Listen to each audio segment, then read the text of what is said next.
La Apología de Sócrates es considerada una de las primeras obras de Platón, y más que un diálogo, es una versión del alegato que Sócrates habría realizado en su propia defensa ante los tribunales atenienses, a fin de establecer los hechos que lo involucraban y evaluar si eran justos o injustos. Justamente hablar de apología significa para los griegos hablar en defensa o en favor de alguien o algo. En este podcast analizaremos cómo Sócrates enfrentó las acusaciones en su contra, desde las antiguas calumnias que lo presentaban como un sofista y cosmólogo, hasta los cargos formales de corromper a la juventud y de impiedad religiosa. Sócrates era natural de Atenas, nacido en el 470 o el 469 a.C., ya que los documentos que se refieren a su juicio y ejecución lo sitúan en la primavera del 399, y Platón dice que en ese momento su edad era de 70 años. Por lo tanto, la Apología de Platón es una fuente cercana al suceso, ya que probablemente fue escrita una década después del juicio. Además de esto, es el reporte de un testigo ocular, dado que Platón alega haber asistido al juicio de Sócrates y haber estado entre los que ofrecieron pagar una fianza por él. Sin embargo, por otro lado, existen dos problemas con este texto. El primero es que Platón no es imparcial, ya que en su relato resulta evidente que defiende a Sócrates en vez de simplemente narrar los acontecimientos. Y el segundo es que Platón es un poeta, por lo que no podemos descartar la posibilidad de que la apología tenga mucho de ficción y no sea el reporte fiel de lo que ocurrió allí. Sin embargo, es importante destacar también que gran parte de lo expuesto por Platón coincide con la descripción del juicio que hace el historiador, militar y filósofo Jenofonte en los 2 primeros capítulos del libro de sus Memorabilia. Así, la conclusión parece ser que, más allá de las diferencias que también presentan, las versiones de Jenofonte y Platón son muy similares porque ambas estarían narrando lo que en efecto sucedió en Atenas en el año 399.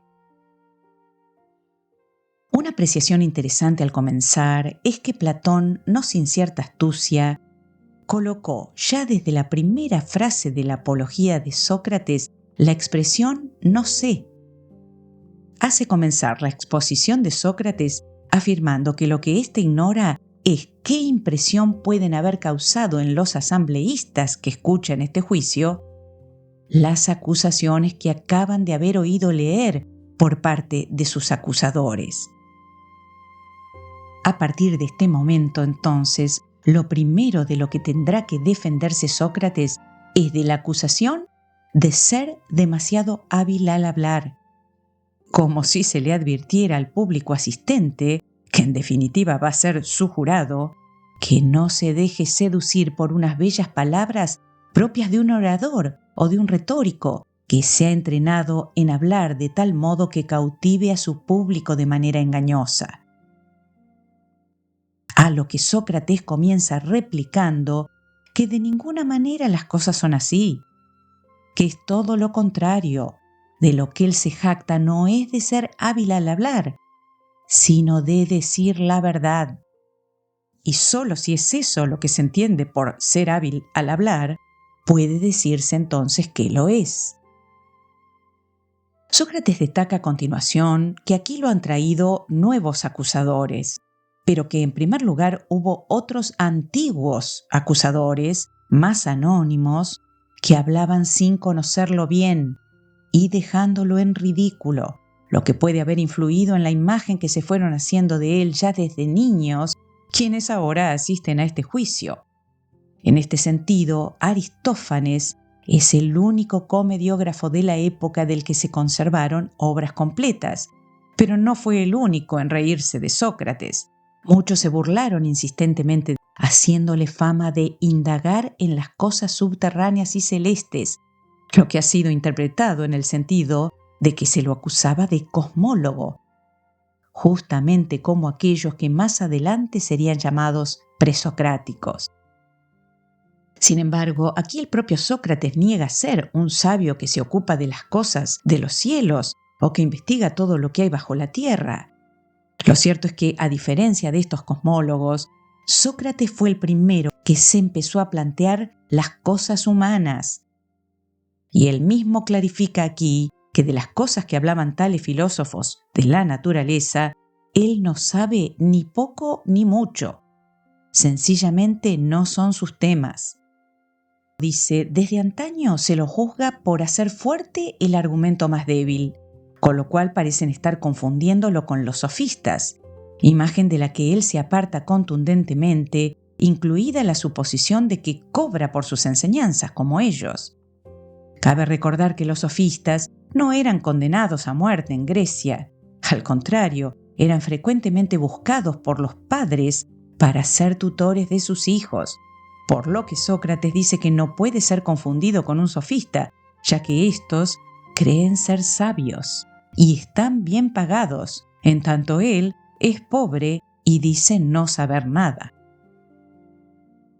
Advirtiendo entonces a sus oyentes que esperen a que cuente toda la historia y no protesten de antemano, Sócrates afirma que les dirá de dónde puede haber surgido esta imagen suya de supuestamente creerse el más sabio.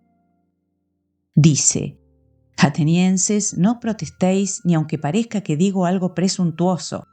Las palabras que voy a decir no son mías, sino que voy a remitir al que las dijo, digno de crédito para vosotros. De mi sabiduría, si hay alguna y cuál es, os voy a presentar como testigo al Dios que está en Delfos. En efecto, continúa Sócrates, conocíais sin duda a Querefonte. Este era amigo mío desde la juventud y adepto al Partido Democrático. Fue al destierro y regresó con vosotros. Y ya sabéis cómo era Querefonte, qué vehemente para lo que emprendía. Pues bien, una vez fue a Delfos y tuvo la audacia de preguntar al oráculo esto, pero como he dicho, no protestéis, atenienses. Preguntó si había alguien más sabio que yo. La Pitia le respondió que nadie era más sabio.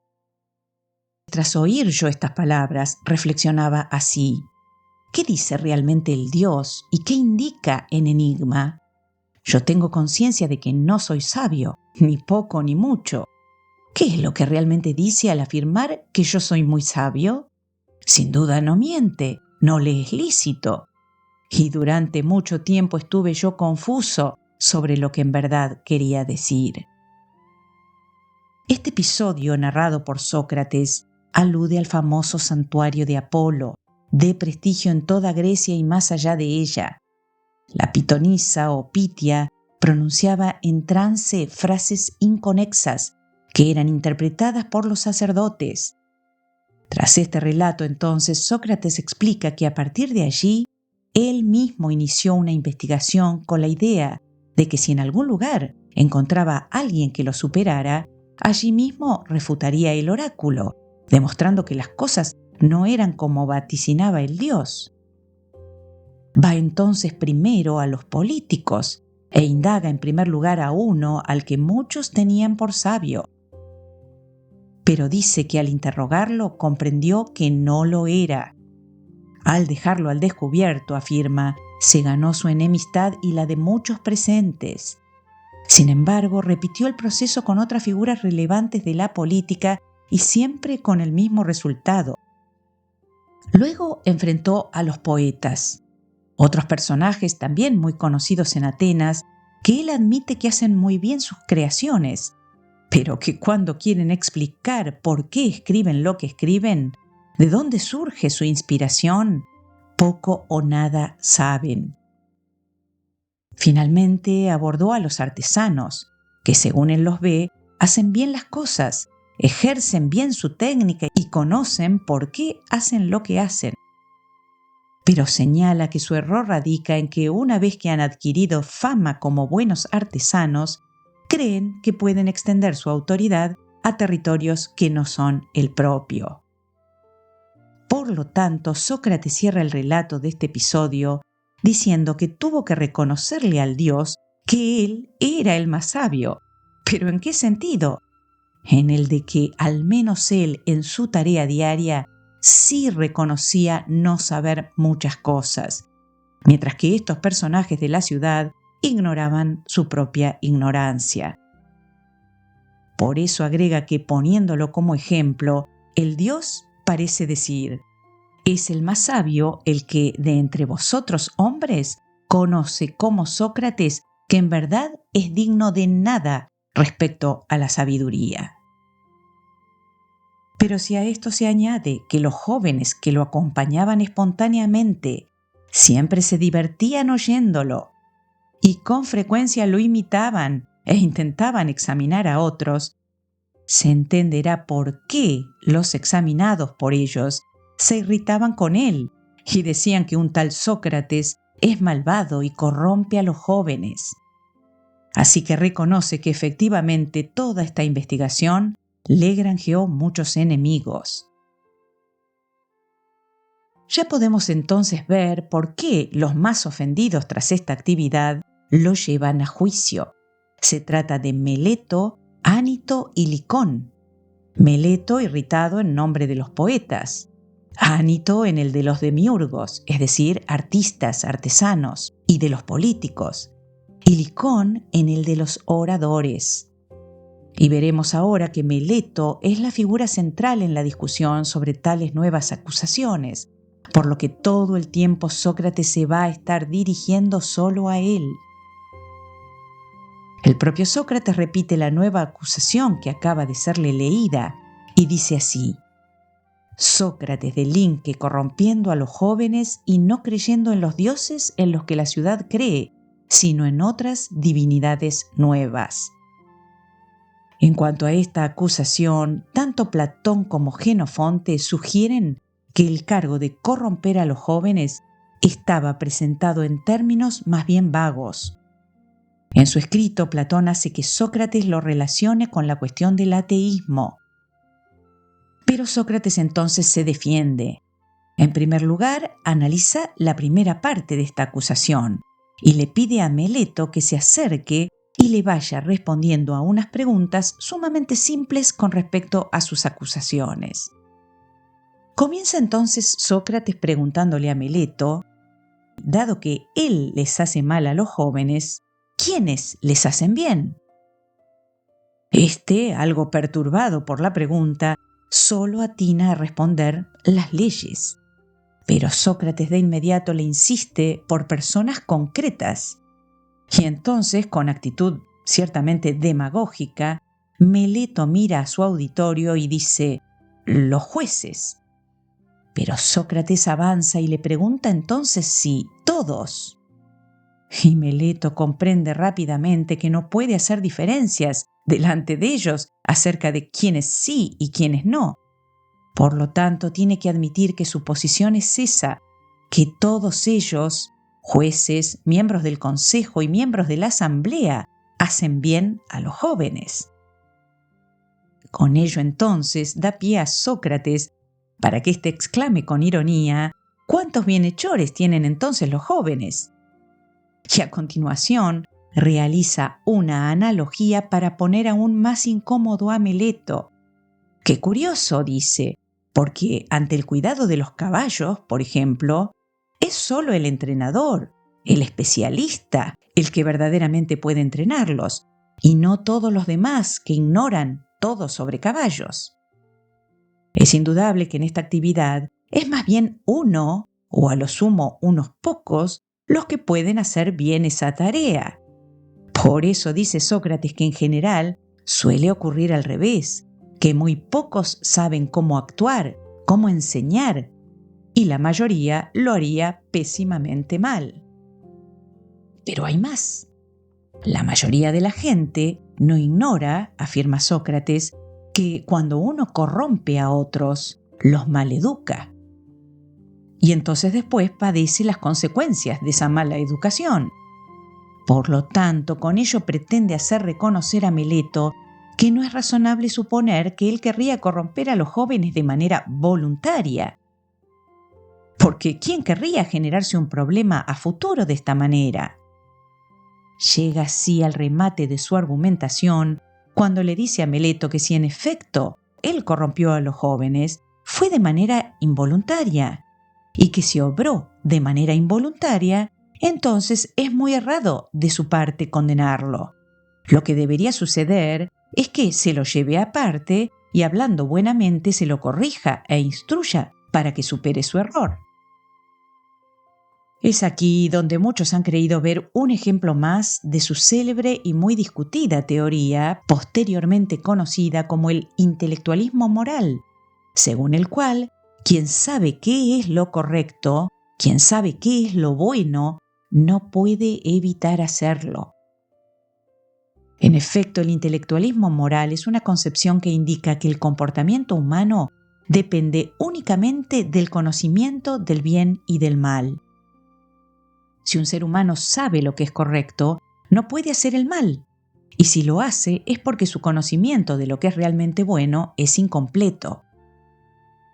Este intelectualismo socrático dominó el pensamiento griego hasta la aparición de Aristóteles, quien introdujo entonces elementos relativos a la voluntad en la conducta moral. En efecto, Aristóteles consideró que uno puede saber muy bien, de forma intelectual, qué es lo bueno, pero no tener la fuerza de voluntad necesaria para hacerlo. Según Aristóteles, además del conocimiento, se requiere de la práctica habitual de la virtud y el desarrollo de un carácter adecuado. La virtud, entonces, según su perspectiva, es un hábito que se cultiva a través de la repetición y la práctica constante, y no solo mediante el conocimiento intelectual. En cambio, el intelectualismo moral que Sócrates está defendiendo aquí establece una continuidad absoluta entre saber el bien y realizarlo. Por lo tanto, si uno no realiza el bien, es porque en rigor no sabía.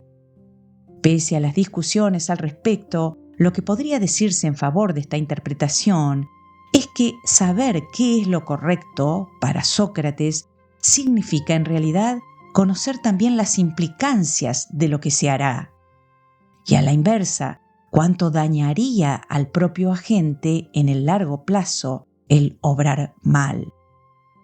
Por lo que se está apelando en definitiva a una idea de saber mucho más profunda que la meramente cognitiva.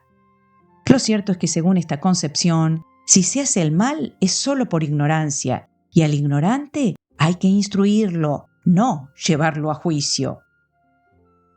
Ese es el argumento que Sócrates intenta instalar aquí. Pero la cuestión continúa con el análisis de la segunda parte de la acusación, acerca de en qué sentido Sócrates corrompía a los jóvenes. Y se dice que era por no creer en absoluto en los dioses, lo que equivaldría a una acusación de ateísmo, que en esos tiempos en Atenas, en los que la religión era parte de los deberes cívicos de todo ciudadano, era una acusación muy severa. La acebeia era un cargo criminal en la Grecia antigua por profanación y burla de objetos divinos, por irreverencia hacia los dioses del Estado o por falta de respeto hacia los padres y antepasados muertos, también traducido al español como impiedad. Con respecto a la impiedad, los atenienses garantizaban a los ciudadanos una cierta libertad de conciencia privadamente, pero no toleraban que una persona, sin una autorización adecuada, introdujera nuevos cultos o intentara convertir a generaciones más jóvenes. Sócrates le recuerda entonces a Meleto su acusación concreta de que estaría enseñando a no creer en los dioses en los que cree la ciudad, sino en otros espíritus nuevos. Y Meleto admite primero que esa es su acusación. Pero ante la pregunta de Sócrates acerca de si entonces lo está acusando de no creer en los dioses en absoluto, Meleto contesta que es así, a lo que Sócrates responde que es claro que en esto se contradice, dado que es como si dijera, Sócrates delinque no creyendo en los dioses, pero creyendo en los dioses, es decir, en tales espíritus o divinidades nuevas. Lo que ocurre aquí es que las divinidades a las que se está aludiendo son los démones, concepto que en la antigua Grecia estaba relacionado con fuerzas o entidades intermedias, hijas de dioses y otros seres, incluidos los seres humanos. Estos démones representaban una conexión entre el mundo divino y humano y se asociaban con la intuición y la inspiración. De este modo, cada démon era una especie de guía espiritual que influenciaba el destino y el carácter de una persona. En el caso de Sócrates, este muchas veces apelaba a su démon, un espíritu que consideraba que estaba con él desde niño y tomaba la forma de una voz, disuadiéndole de lo que estaba por hacer si no era bueno para él. De este modo, dado que los atenienses no permitían comunidades religiosas privadas y no autorizadas, desde el punto de vista jurídico, el cargo más serio que podía ser levantado contra Sócrates era el de que él corrompía a los jóvenes que lo rodeaban al actuar como un oráculo privado, dando consejos provenientes de su démon. No obstante, es esto lo que le permite a Sócrates burlarse de Meleto al decir: «Pero Meleto, ¿qué hombre creería que hay hijos de dioses y que no hay dioses?» Sería en efecto tan absurdo como si alguien creyera que hay hijos de caballos y burros, los mulos, pero no creyera que hay caballos y burros. De manera que Sócrates ha refutado a Meleto en dos momentos centrales. Primero, el de que no es posible que sea el único que corrompe a los jóvenes, pero además que si hubiera hecho eso es por ignorancia y por lo tanto debe ser instruido y no condenado. Y en segundo lugar, lo refuta ante esta contradicción de acusarlo de no creer en divinidades creyendo en divinidades. Este es, por tanto, el núcleo de la autodefensa de Sócrates escrita por Platón. Pero a partir de aquí se siguen repasando otras acusaciones que pueden ser consideradas menores frente a estas, pero interesantes también. No faltaron, se nos dice, quienes se habían quejado de que Sócrates se ocupara en asuntos que lo ponían en riesgo de morir, como si se le acusara de ser un imprudente, un insensato, a lo que él responde aquí que en realidad no entiende por qué se asume que el riesgo de morir sería algo necesariamente malo. Afirma que creer que hay que temer a la muerte es una vez más creer que se sabe lo que no se sabe. De manera que él seguiría filosofando aunque esto lo pusiera en riesgo de muerte, tal como muchos héroes anteriores a él lo hicieron, dado que realizaron obras que consideraban correctas más allá de que eso implicara correr peligro. Sin embargo, su punto es justamente el de por qué están tan seguros de que la muerte es algo malo. Más aún, si le dijeran que retirarían su condena si él dejara de hacer lo que hace, afirma que jamás dejaría de hacerlo, ni aunque le costara la vida. Con lo que llega a uno de los momentos más conocidos de la historia de la filosofía, cuando admite que el Dios lo ha puesto en la ciudad como un tábano. Dice: «En efecto, si me condenáis a muerte, no encontraréis fácilmente, aunque sea un tanto ridículo decirlo, a otro semejante colocado en la ciudad por el Dios, del mismo modo que junto a un caballo grande y noble, pero un poco lento por su tamaño, que necesita ser aguijoneado por una especie de tábano, según creo, el Dios me ha colocado junto a la ciudad para una función semejante, y como tal, despertándoos, persuadiéndoos y reprochándoos uno a uno, no cesaré durante todo el día de posarme en todas partes. No llegaréis a tener fácilmente otro semejante, atenienses, y si me hacéis caso, me dejaréis vivir. Pero quizá, irritados como los que son despertados cuando cabecean somnolientos, dando un manotazo me condenaréis a muerte a la ligera, haciendo caso a Ánito.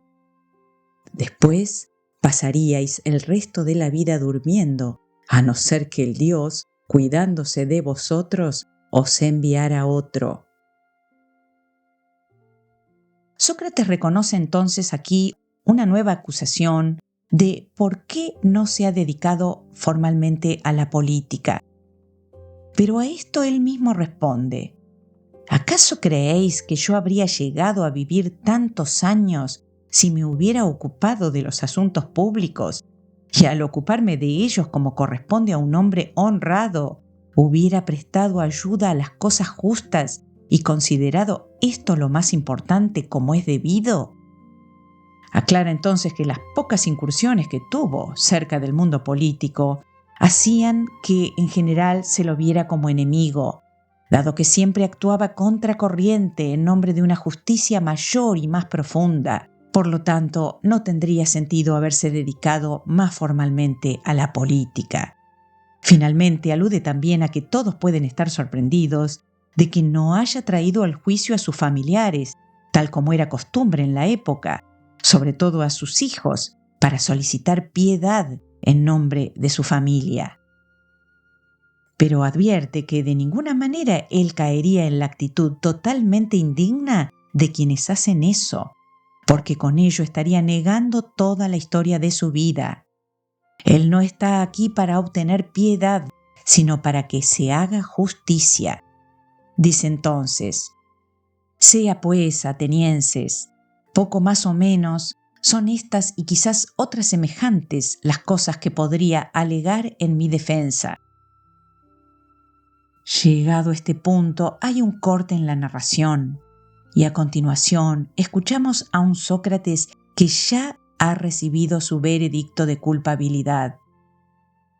Esto lo entendemos cuando Sócrates afirma: al hecho de que no me irrite, atenienses, ante lo sucedido, es decir, ante que me hayáis condenado, contribuyen muchas cosas, y especialmente que lo sucedido no ha sido inesperado para mí.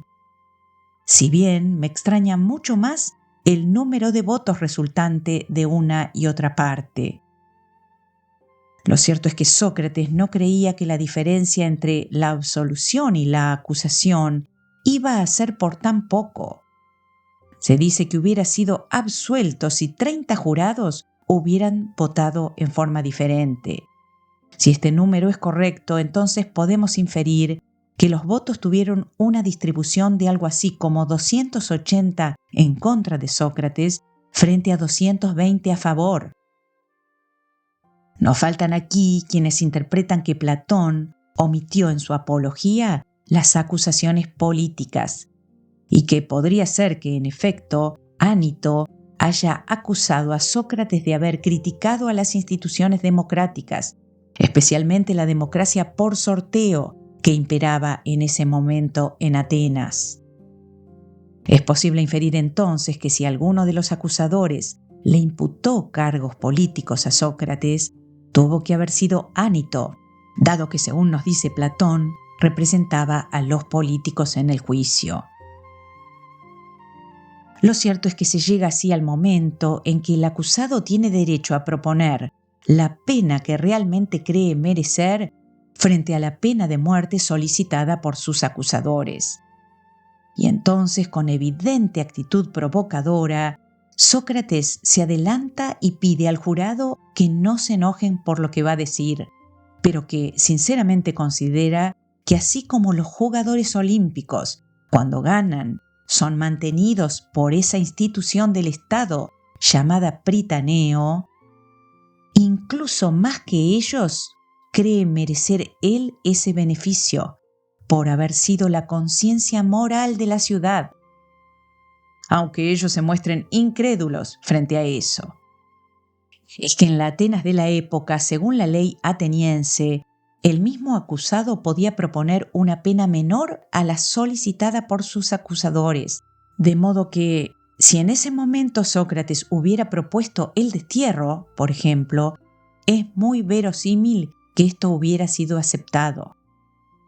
Lo cierto es que ante su actitud provocadora, cuando llega la votación final para definir la pena la propuesta de Meleto de pena de muerte pasa con una mayoría aún más grande que la que dictaminó el veredicto de culpabilidad en primer lugar.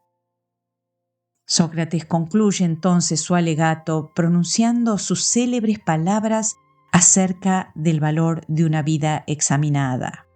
Dice: si por otra parte digo que el mayor bien para un hombre es precisamente este, tener conversaciones cada día acerca de la virtud y de los otros temas de los que vosotros me habéis oído dialogar cuando me examinaba a mí mismo y a otros, y si digo que una vida sin examen no tiene objeto vivirla para el hombre, me creeréis aún menos.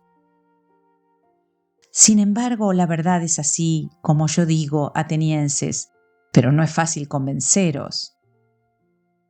Luego entonces de conocer el veredicto final, Sócrates anuncia que se va a dirigir a partir de ahora a aquellos que han votado por su absolución, a los que va a considerar verdaderos jueces.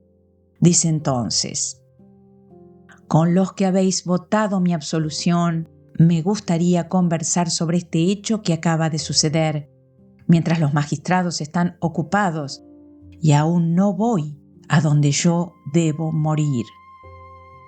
Y continúa más adelante: reflexionemos también que hay gran esperanza de que esto sea un bien.